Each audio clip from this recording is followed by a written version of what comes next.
name of the Holy Ghost. Ain't no room for fear as he on the throne. I'ma testify, still let you know this ain't no show, this ain't no joke, your spirit that came and made me whole. Yo, repeat after me, sing with me. Yeah. Hey, welcome everybody to the Kingdom Minded Podcast, and I am your host, Pastor Shane Blackledge. Thank you for tuning in today to another episode of the Kingdom Minded Podcast. This platform is used so that we can share testimonies of God's healing power and how He's transformed lives of men and women, and how that through His love and through His grace and through His forgiveness, that there's change, that change is possible, recovery is possible, healing is possible, and a restoration is possible. And I just thank you for tuning in. If you're watching on Facebook, please share this out. If you're watching on YouTube, please like and subscribe to this channel. And for those of you that are watching on Edovo, thank you for taking the time. You don't want to miss out on this episode. You're going to want to stick around to the very end because we have an amazing and powerful testimony from Pastor Al Long. And he is going to share what God has done in his life. And I'm telling you right now, you're going to have to buckle up your seatbelt because you're going to go on for a ride. Because when he shared his testimony with me, I was just blown away by what God has done in his life. And I'm just truly honored that Pastor Al, I'm honored that you have taken the time to come on here. I'm also honored that I get to, be a volunteer in some of the same institutions as you, like in Pacific and in St. Charles County Jail. So thank you for taking the time to come on here. Thank you. I appreciate you. And I'm excited to see what happens through this testimony, and also to like what God's doing through your ministry. It's amazing to see the impact that's happening. So thank you.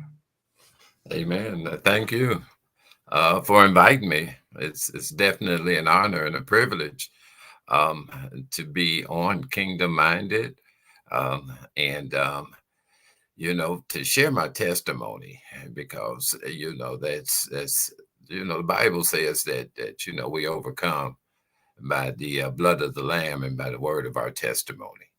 So I've actually been doing prison ministry for 46 years. Wow. And yeah, wow. I know I don't look like it.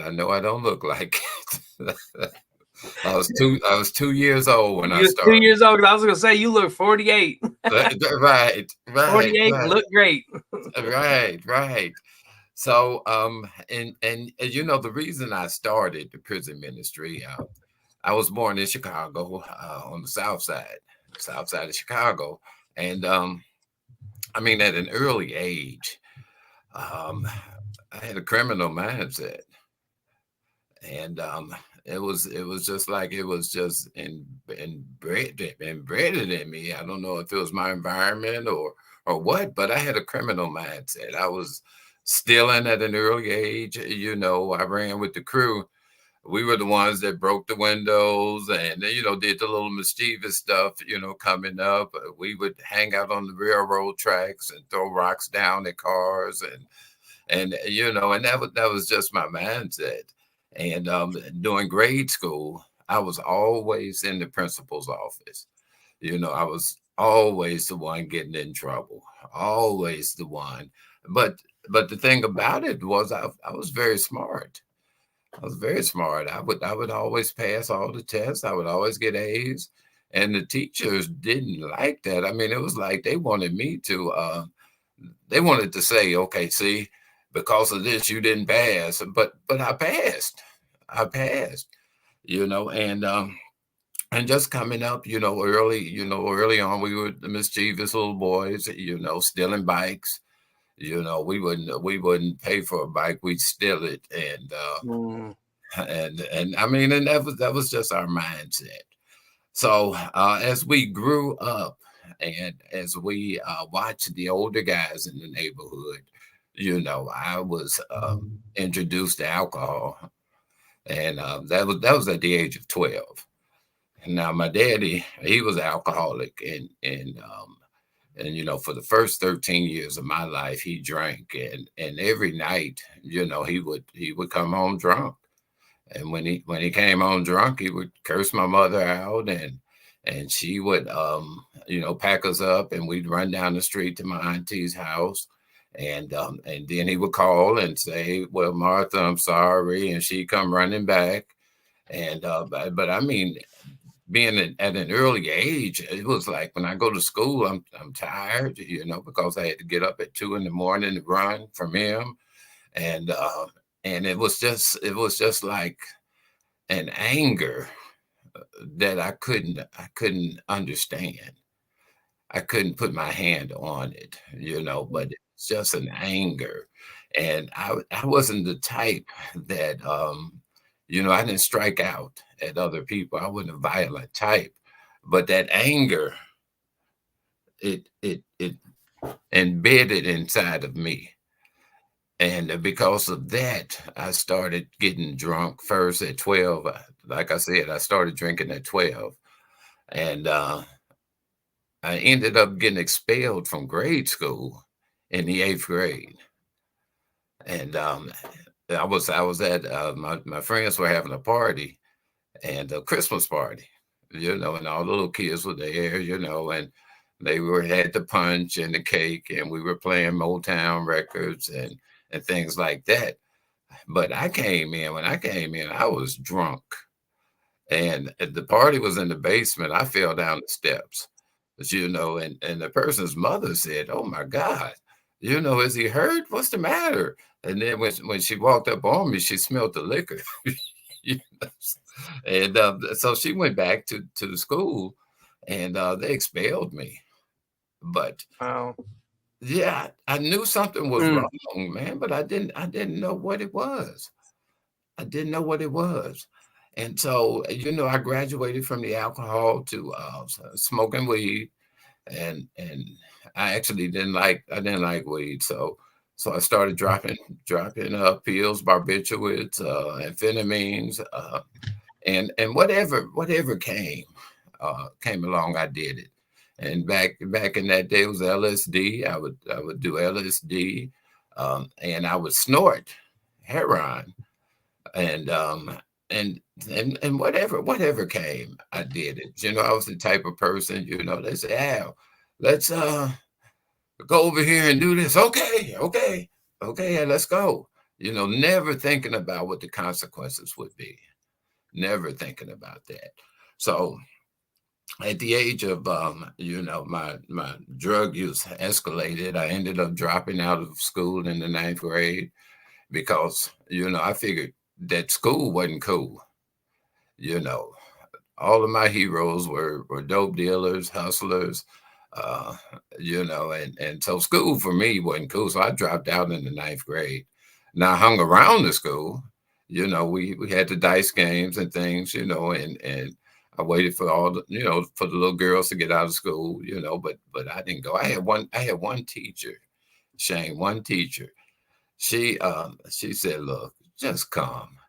If you come, I'll pass you." And so I just came. I would come to her class, and I would be sleep drunk, but she gave me a D, and that was the only credit I had in high school, you know. And so throughout all of this, I was on the road to self destruction. Mm. And my father, he stopped drinking when I was 13, but that's when I was full fledged. The streets had captivated me. I was in love with the streets. And we were talking about today, at St. Charles, how you could just be addicted to the chaos, Mm. For you know, real. and even more so than the drugs, you're addicted to the chaos that's in the streets. It's an excitement. It's just something there, that kept me coming back. But at the age of 15, now my father, he asked me, he said, well, boy, what are you doing? You're destroying your life. And I told him, I just want to be like you, and that was a gut punch, for him. Mm.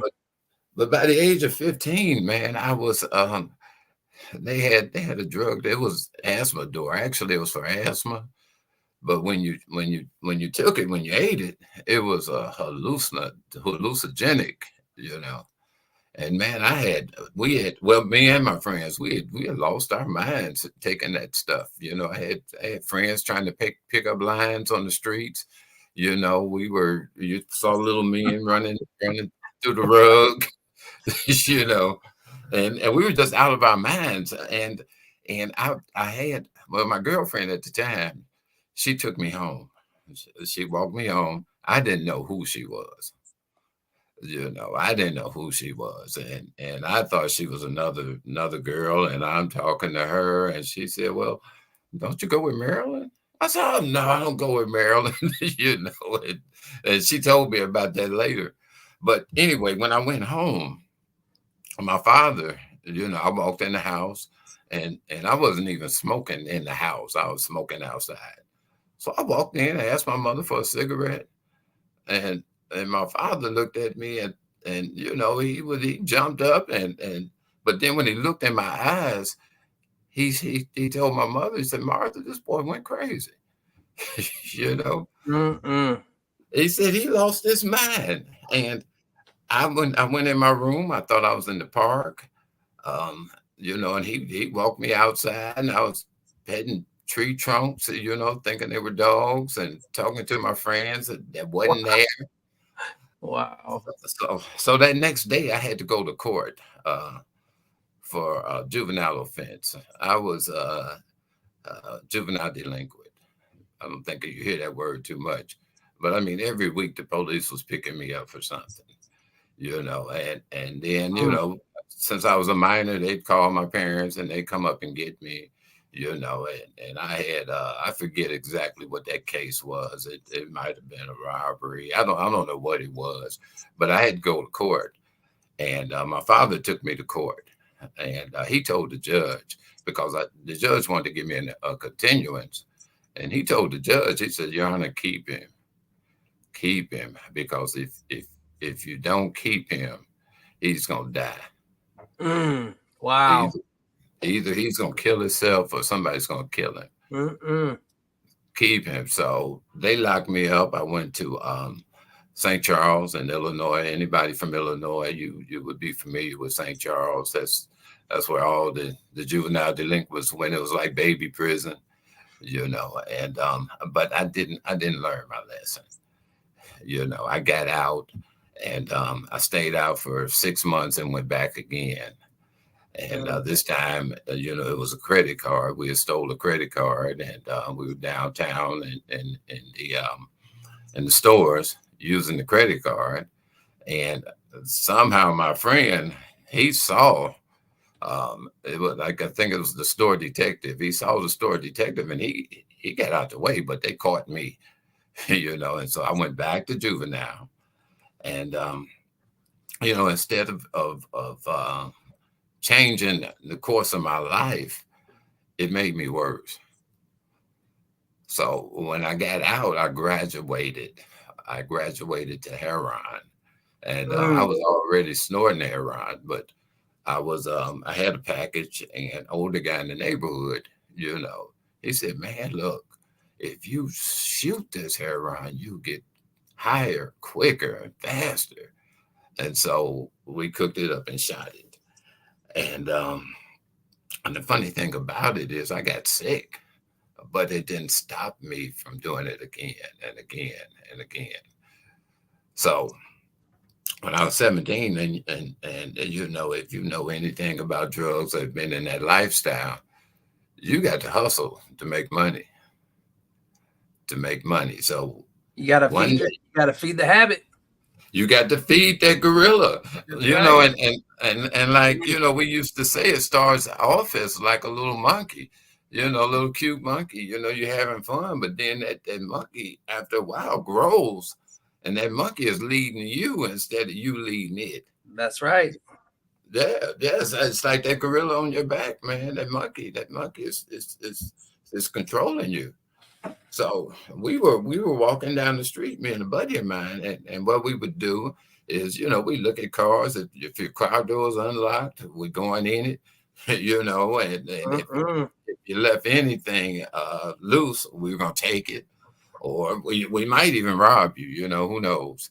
But we had to do something to get drugs, and so this one time we went, and it was a church, and the church, man, they were having church, and having a good time. So me and my buddy, we didn't know anything about church, but we heard the noise and the music. So we said, well, let's check this out. So we went in, and it was a lady in the back, praising the Lord, had her eyes closed, hands up. And so, but she had a purse behind her. So you can just imagine what we did. We took her purse, and I mean, I didn't have any reverence for anything. The one thing that the drugs do, it just sucks all of the morality out of you. You don't care about anything but the drugs. So I didn't care if I stole out of a purse, I mean a church or whatever. I didn't have any morals left. And so, but they caught me. But the deacons in the church, they I guess they were watching us. I mean, we didn't look like church people coming into church. It's like, who is these thugs? Right. Who is these thugs? What do they want? So it's like, you better watch him. Right. All eyes on us, That's for sure. And so we got the purse and we ran out, and they caught me. I couldn't run a half a block. I'm half drunk and smoking and drugs, So when they caught me, they I threw the purse over a fence and lied and said I didn't take it, and I was at the point then, I'd lie and believe it, and believe it. But they called the police, and I went to jail, and in my mind I thought, now these folks are Christians, there's no way they're gonna lock me up, or I thought maybe I said I'm gonna beat this case because nobody's gonna show up. But when I went to court, half of the courtroom was the church, and they said, look, that's him, he did it. Yep, he's the one. He's the one. He's the one. So I'm with that criminal mindset. I'm mad at them, for something that I did. They shouldn't have caught me. They shouldn't have showed up at church. I mean, at court. Instead of looking at my life, I blamed them. But anyway, I caught a case, and they had just released me from juvenile jurisdiction. I was 17, so now they tried me as an adult, and I did 30 days for that. And still didn't turn around. I got back out. I couldn't wait to get out so I can get high again and start doing it again. So it started escalating. And I mean, it's so many things that I did between 17 and when 22, and then 5 years of shooting dope. Man, it was horrible. But at the age of 22, I'm in the streets again. Now this time I was homeless. And in Chicago, if you've ever been to Chicago in December, you know how cold it is. So freezing. I mean, yeah, it's freezing, man. And I'm homeless, and you got that lakefront, that lake. Yeah, I had to, but I still had that habit. I was at the point, even as cold as it was, I would have sold my coat, to get the drugs. But I went into the supermarket, and it wasn't a supermarket; it was a neighborhood grocery store. And I used to just walk in these stores, man. What people do now, snatch and grab, or just go in and just walk out. You're not even trying to be slick, I went in there and I filled 2 shopping bags up with frozen meat, and I was just walking out, and if the cashier looked at me, I'd be like, what, that go ahead, you go ahead, don't worry about it, don't worry about it. But this time it was 5 men at the door again, and so they caught me, and they took me to the back, and I thought they were going to call the police, and Mm, and wow. and yeah, I was relieved though. My life was to the point where even jail looked better than what I was doing. What's the old saying? Three hots in a cot. 3 hots in the cot. Yeah, man, that looked good to me. I mean, being on three hots in a cot, but down on the inside, I had been praying, and I didn't really know how to pray, but I knew I needed help, That's right. and the only prayer I could pray was, "Lord, help me. Lord, help me." Because I didn't know where to go. I didn't know what to do. I knew I was losing my mind. I was paranoid in the street, and I knew that it wouldn't have been long. You would We have died. used, yeah, I would have You died. would have died. You would have I would died. have died. I was on that fast track, man, to die. And we would my cousin and we would shoot dope, and we would kind of self-prophesy over each other, and we said, well, man, we're not gonna live to be 30 anyway, you know. So what the, and you can finish that off.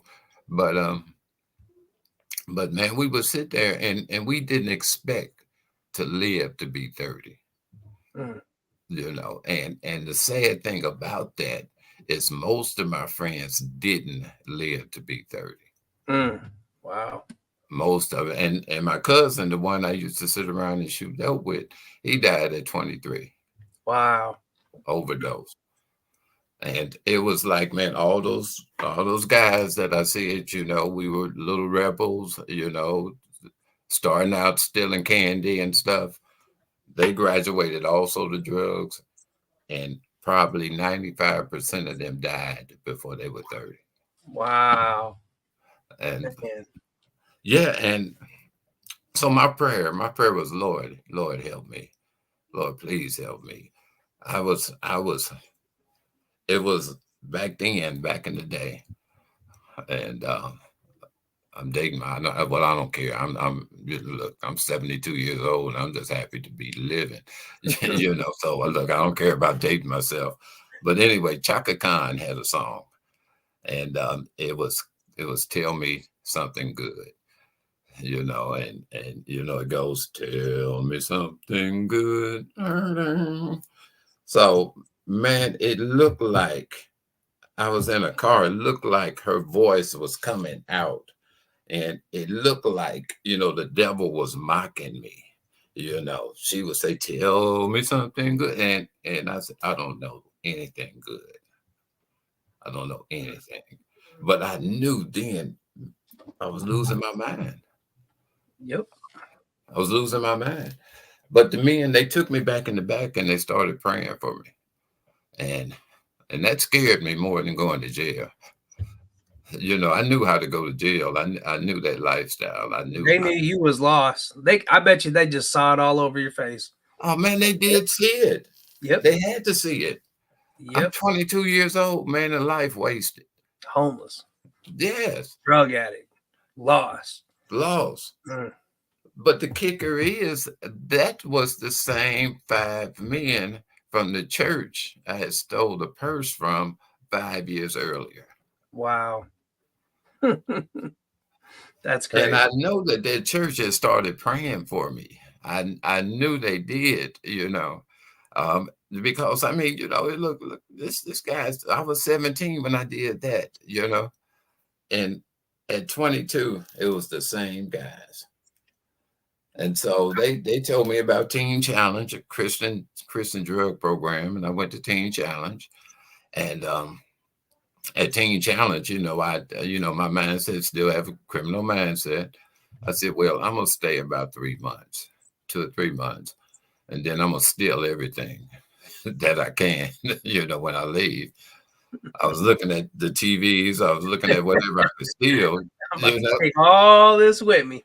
yeah. I was like, look, I'm gonna get myself together. You know, I mean, health wise, I'm gonna eat me a few meals and at least it'll be warm when I leave. And but on the way out, I'm taking everything. Wow. I'm taking everything. Mhm. But God said no. God said no.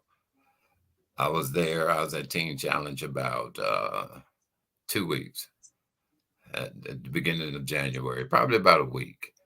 And at Teen Challenge, man, they make you go to church. They make you go. I'm like, I'm like coming down off that heroin. I'm sweating. I'm sick, and they said, man, come on, you got to go to church. What? Are you Like, crazy? I don't want to go to church right now. That's the last Look, thing I want to do right now. I don't want to get out the bed. I don't want to. I don't want to do anything.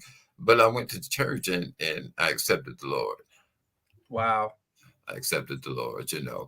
I heard that voice. Saying, this is the help that you prayed for. You know, and so after that, I went to Teen Challenge and um, I moved from Chicago. Well, I came to St. Louis from Chicago. I came as a counselor after I finished the program. The program was a year long, and I came to St. Louis as a counselor, and got married and life ordained. I was ordained preaching, but I still had, man, something, that street attraction, and I always tell this part because we have to always be on guard. You know, the Bible says, that our enemy, he walks about like a roaring lion, Right. seeking who he can devour. And so I was ripe to be devoured, you know. And it was 7 years. 7 years. By the time I like I said, I was married. Um, my son was born, but I thought that I had missed something in the streets, and so I went back. Mm. I went back. I felt like, when I was in the streets, man, I was tore up from the floor up, and Mm. but now, God cleaned me up, and had a job, good job, and and and I thought I missed something in the streets, but I had to find out that I didn't.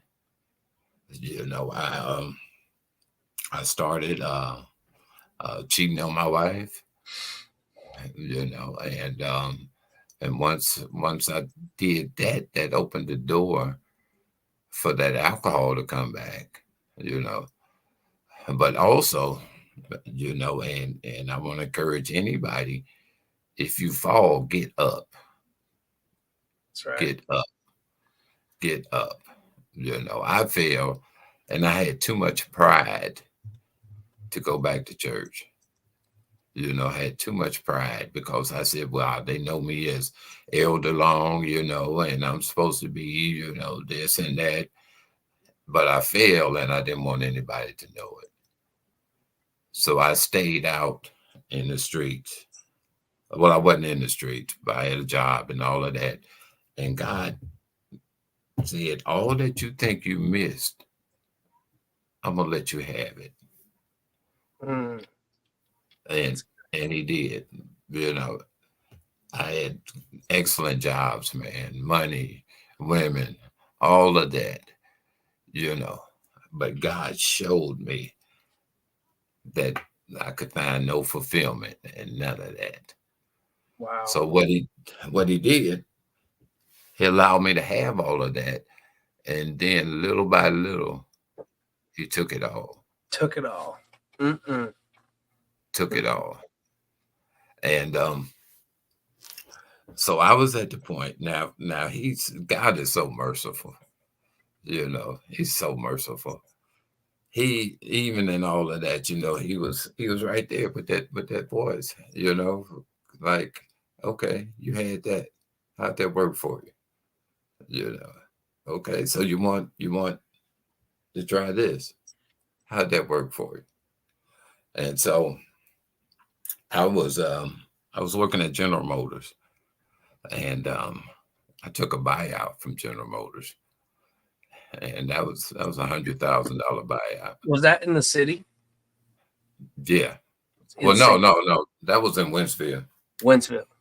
Winsville. Yeah, we had started the night shift there in 1984, and so I took a buyout. I was there about 9 years, man. I said, man, this job ain't for me. I don't want to be on that line, doing the same thing 500 times a night. But Mm-hmm. anyway, on my buyout, it was $100,000 buyout. So what they would do, they give you 60,000 in cash, and you get 2 years full pay, for doing nothing, and then also they give you money to get a car. So I Wow. had to, yeah, I had And that. when was when was this? What year was this? Or This around? was 1994. That's good money.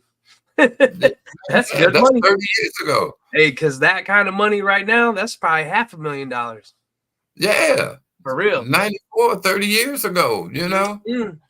And then I'm getting my check, a full check every week for 2 years. Wow. And then had a voucher to get a new car. So God allowed me to have that, but slowly, when I went to pick up my 60,000, um, I had about, everybody else came out with stacks like that. When I went in to get my money, my stack was like that. Mm. And and my wife, well, my first wife, we were divorced. She had called me up that week before and said, "You're gonna get a surprise." And I didn't know what she was talking about, but they took that money for child support. So my 60,000 was whittled down to 14,000. So I said, okay, that's all right. That's all right. That's better. I can deal with that. I can work with that. And what I would do is I would drive cabs. Even when we were laid off a lot, and we still got paid, but I could drive the cab and make money. And I still had that love for the streets, so I could be in the streets.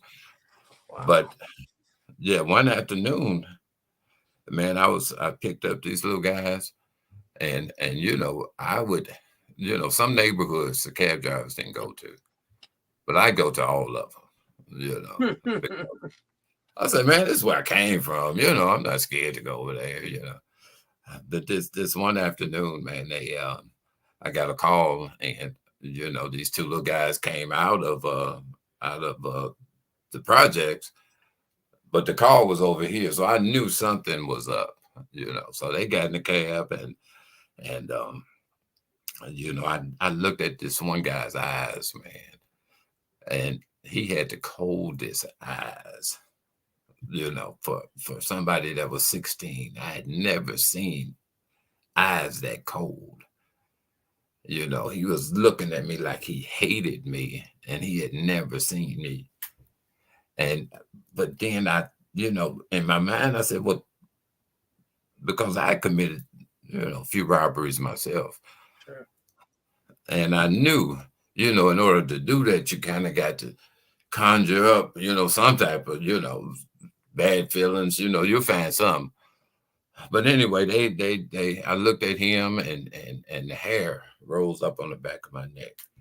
So, they told me where they were going. Then they started arguing, "Are you going the wrong way?" And then I said, oh, "Okay, I see where this is going." You know. But anyway, long story short on that, I took them where they had to go, and and and God had gave me a plan. He said, "Now, if they do something, you put the cab in drive, and you jump out. So the cab will be going one way, and you going the other way." So I got to the destination, man, and I felt a boom, and I thought they'd hit me in the back of the head with a pipe or something. Mm. And Wow.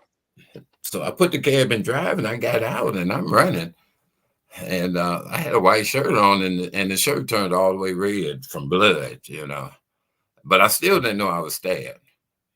And I ran into a barber shop, and they said, "Man, you just got stabbed." And I'm like, "What?" you know, and called the police, and the policeman asked me 1,000 questions. I said, "Look, if you go down now and get that cab, there's only one in the city. Cab number 3. It's right down the street, and those guys are in it. And I've got a gun in the glove compartment.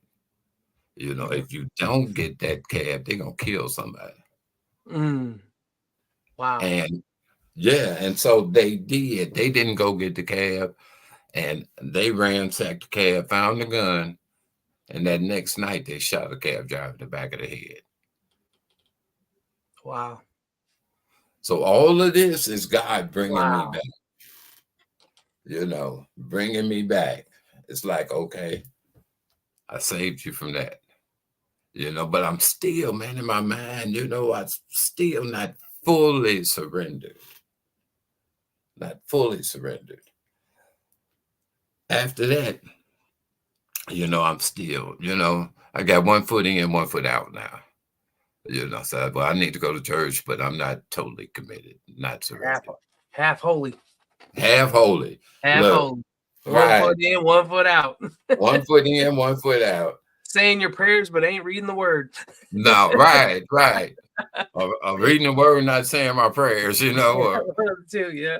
Yeah, I'd go to church and man, I'd have liquor in I couldn't wait for service to be over so I can go drink, But I was doing that in this last time. And let me see, I got this last time, and Shane, I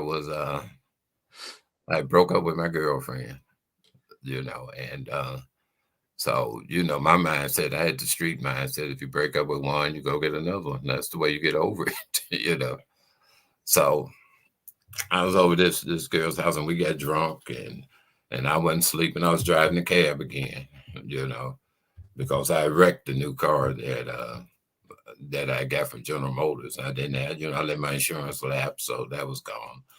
So God taking stuff away. Mm-hmm. So I was drinking that night, and I had to get up in the morning, in which I really didn't sleep, but I had to go downtown, and I was in the county, and I had to drive downtown to pick up a kid. When I got in the cab and drove, the roads were slick, and I ran head on into somebody. And when I went through the windshield, I could hear it all, but I heard that voice, God's voice, saying, "This is what it's going to take for you. This is the only way you're going to listen." So I wrecked the cab. I had all my bones over here in my left arm were broke. And but that's what it took for me to totally surrender to God. And life after that, man, I totally surrendered. Had to go through a program, and it was like God took me full circle. I was homeless again, and the lessons that I learned was that there is nothing that can substitute for my relationship with God. That's good. Yeah. So after that, man, it's been that was 26 years ago. That was in '98. But since then, God has blessed me. Once I surrendered, I got married again, beautiful wife. Uh, God allowed me to start working with AT&T. I retired from AT&T after 19 years as a trainer, and God's blessing me and continues. I'm 72 now, and but the lesson is, give it to God, give your life to God, give your life to God. There's nothing out here, and I tell the guys all the time, man, and it's the streets don't love you. Don't love you. It might be good for a while, but John 10:10 said the devil comes to steal, kill, and destroy. But I just thank God that He didn't allow that to happen to me. So ever since then, um, man, I've been ministering, and God's good. That's God's good. awesome. Yes, You know, and sir. that's something that you say in your testimony. It's something I say, especially when I'm speaking to people that are inside the walls, whether you're in jail or you're in prison.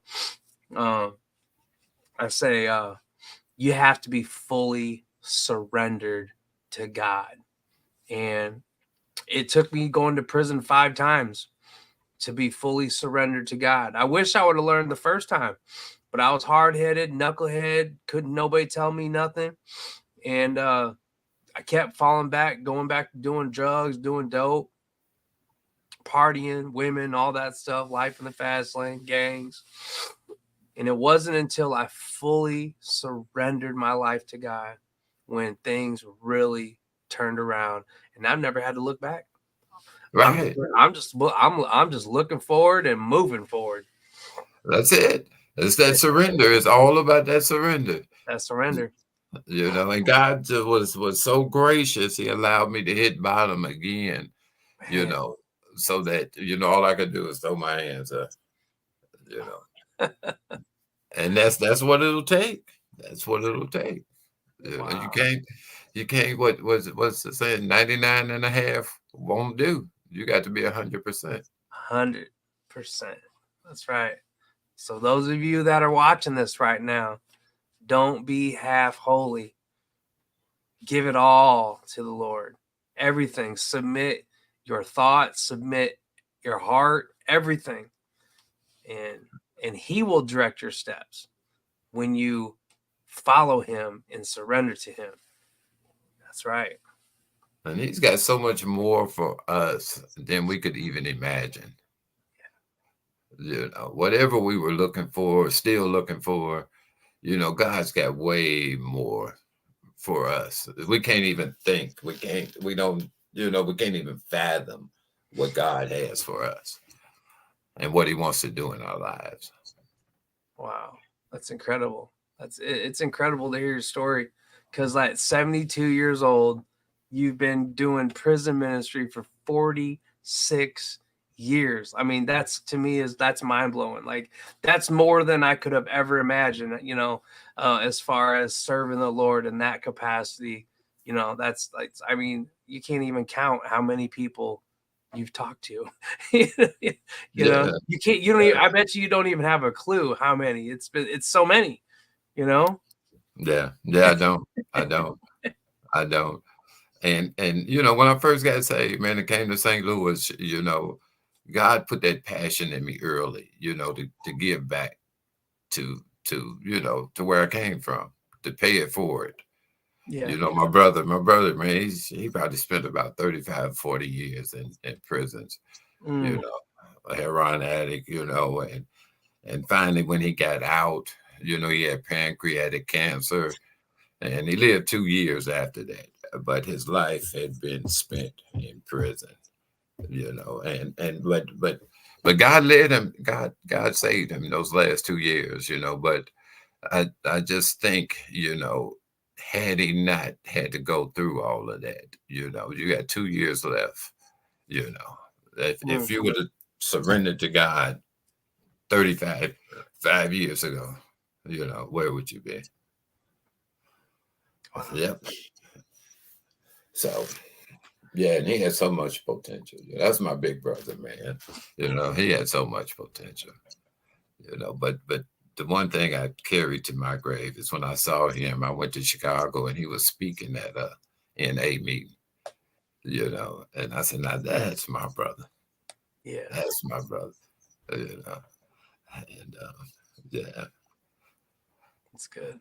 That's good. I want you to talk a little bit about Jacob's Ladder Ministry. Why did you start this ministry? What was what's your mission behind this nonprofit that you have? Okay, basically, the mission is connecting people back to their faith, family, and communities. Um, and that's what we do.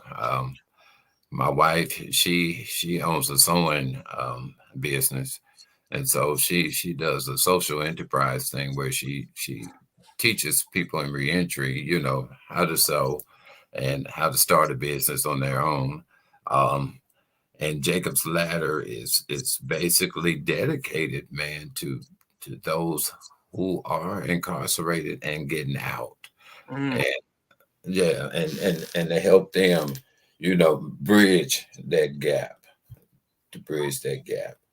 And that's my purpose, and that's my passion, And I could have been president, but I decided I'll just keep going to prisons, you know. But anyway, this is my book. If you can see it, uh, that's one of my books. Yeah. So it's grasping at the wind, and the reason I named it grasping at the wind, in Ecclesiastics, Solomon talks about, life, and the life is vanity, and all that he had, he found out that without God it meant nothing. So he said, all of that stuff is like grasping at the wind. You think you're gonna get something, but that's just like trying to hold the wind into your hands. Um, so you can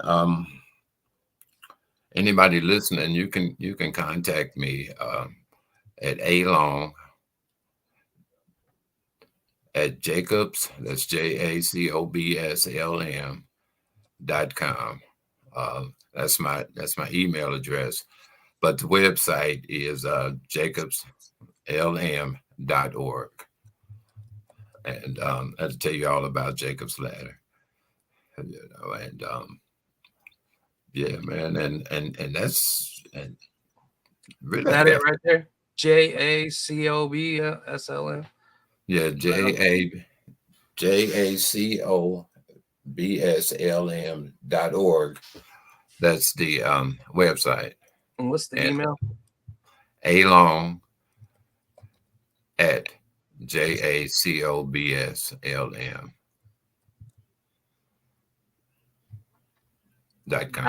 .com. Got Yeah. it. All right. All right. That's awesome. So there's his email if you want to get a hold of him, his website, and also his book is available also on Yeah. Amazon.com. It is available Yes. on Amazon.com. So yeah, for those that are listening to that, get a copy of that and read it and leave a review too, because it helps. We Yeah. need more Christian content. We need more people writing Christian books, Christian blogs, Christian videos, and all of that. We definitely need to fight back the enemy with all the garbage that's getting uploaded on Netflix and YouTube and social medias. We definitely need more Christians being bold with their faith, for sure. And see, in my book, I give my testimony, but also in the back is a Christian 12-step program, and so that's the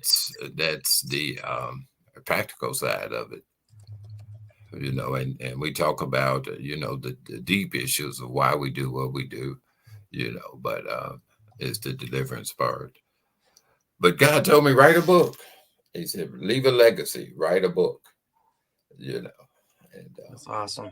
That's yeah, awesome. And if you want to write to Pastor Al, you can also, just write the letter to P.O. Box 1162, St. Charles, Missouri. You can write to Shane Blackledge or just to Cultivate Church. And with technology these days, I can scan it in about 3 seconds, and he'll have a copy right in his lap, just like that. So if you want to write, please feel free to do that. Hey, and I'll before we even end write you back. that's right. And before we end this podcast, we do want to take the time for listeners that are watching, whether you're watching live right now, whether you're watching on the Adobe Learning app on your tablet. We the ultimate goal of us going inside the walls is to establish a relationship between you and Jesus. Because when you have a relationship and you surrender to God, that's where you really find your purpose. That's where, like what Pastor was saying, is he will show you things and you will experience things like you will never imagine. I could not even imagine if you were to just tell me, 10 years ago that I'd even be living in St. Louis, I would have said you're crazy. To even imagine being a minister of the gospel in prisons and jails and all this stuff, it's still beyond my imagination to me, and I'm very honored and grateful, and I thank God every day for saving my life, because I was a meth addict too, and it got a hold of me, and it did not want to let go. And I tried to quit on my own. I could make it 2 weeks. I could make it 3 months. One time I made it 6 months, but in my own power, it wouldn't last until I gave it to God. And I said, I can't do this anymore. I need you to do it. And I just put my hands up and said, I'm done. I surrender.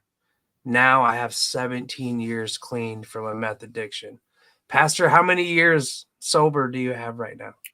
26. 26 years. It is possible for you to have that much time in recovery when you surrender. 26 years, 17 years, that's a long time. And Yeah, it's possible. that's And you can do 42 it. years. Yeah. I don't care if you're day one. I don't care if you're high watching this right now, or you just got high yesterday, last week, or last month. When you look and fix your eyes on Jesus, he will be there for you. The Bible says that he hears his sheep. And so if you want to say a prayer to God and repent of your sins and turn from your wickedness and give your life to Christ, we want to pray with you. We want you to do that, and you can write about your experience as well. But it starts with surrender. It starts with repentance. And that's the beginning of your relationship with God. And he's merciful. He's good. When we make mistakes, we can get back up, and he's right there coaching us along the way. He wants us to change. And if you think that he's a mean God or whatever, go back and read the story about the prodigal son. The prodigal son returns home and the father runs after him. And I believe that God's been pursuing you. And if you go back and look at your life, there were moments and times where he spared you, he saved you, he kept you safe. Things happen, right? And it's undeniable that he was pursuing you then, and he's pursuing you now to have a relationship with him. And if you confess with your mouth that Jesus Christ is your Lord, you believe with all your heart that he was raised from the dead, you will be saved. And then the next step that you need to do is learn who he is and learn how to live a life for Christ. And that's just by reading the word. Get into this word. This is your roadmap. This is your instruction. This is going to help you. This is going to transform you from the inside out. And you know what? It's going to help you heal as well. I had a lot of trauma in my life, and so did Pastor. We didn't have the best life growing up. We grew up in dysfunctional households. We spent time with incarceration. We had unhealthy relationships. We've had divorces, things like that. All those things that happen to us in life, they cause damage. They cause wounds. And if you don't heal those wounds, you'll just bleed all over everybody. And that's just what happens. It's called insanity, expecting a different result, but it's the same. You're doing the same thing over and over. And that's how I ended up back to prison so many times, because I kept getting out thinking, you know what, I can go hustle up some more dope. I'm not going to get caught. I can do life in the fast lane real quick. I go buy this, flip this, and I'll get this. I always had this plan, and my plan was going to work, that I was going to cheat everybody, and I would get there eventually. And my plan failed every single time. But you know what? God's plan doesn't fail. And I want you to know that when you trust God and you surrender to him, he will take you places you would never imagined. Do you have any last thing to share, Pastor? It's just that look, you didn't hear this testimony or anything about this just by happenstance. God's pursuing you. He's pursuing you, and he loves you. He loves you. And mostly everybody on here, think about the times where you should have been dead.